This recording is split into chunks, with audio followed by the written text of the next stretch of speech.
Welcome to our model of a Canadian residential school. This model represents what thousands of Indigenous children were forced to experience between the 1800s and late 1990s. As we tour this school, keep in mind that behind every room and wall were real children who suffered greatly, separated from their families, their languages, and their identities. We begin in the classroom. In this classroom, children were taught in English or French and punished for speaking their Indigenous languages.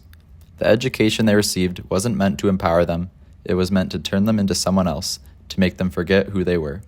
Survivors have said that learning became a source of fear instead of curiosity. Some were hit for making mistakes or simply for being themselves. Next is the chapel, a place where children were forced to pray and take part in Christian services, no matter their background. Religion played a huge role in residential schools. Church leaders believed they were saving Indigenous children, but in reality, they were trying to erase their spiritual traditions. This created deep cultural loss and confusion for many students. Now we move to the offices. This is where the people in charge of the school worked, such as the principals, priests, or nuns. These rooms were where rules were made, punishments were decided, and inspections were sometimes done. To many students, these offices represented fear, authority, and control. Next are the bathrooms and dormitories. Boys and girls were strictly separated, with the boys being on the left side of the school and the girls being on the right. These spaces were crowded and cold with no privacy. Brothers and sisters were often separated, and kids were punished for speaking their own language, even to each other. Survivors have talked about how lonely and scared they felt at night.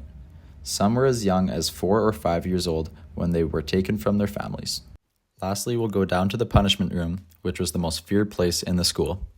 Children could be locked in here for hours or even days, sometimes for minor things like speaking their own language or disobeying a simple rule. These rooms were small, dark, and lonely, a symbol of how residential schools used fear to silence children. Residential schools were not just schools, but they were a part of a system built to erase Indigenous identity. By learning about these schools, we remember the truth and honor the survivors. It's our responsibility to acknowledge this history and help build a future with respect, healing, and truth. Thank you for listening and taking this tour.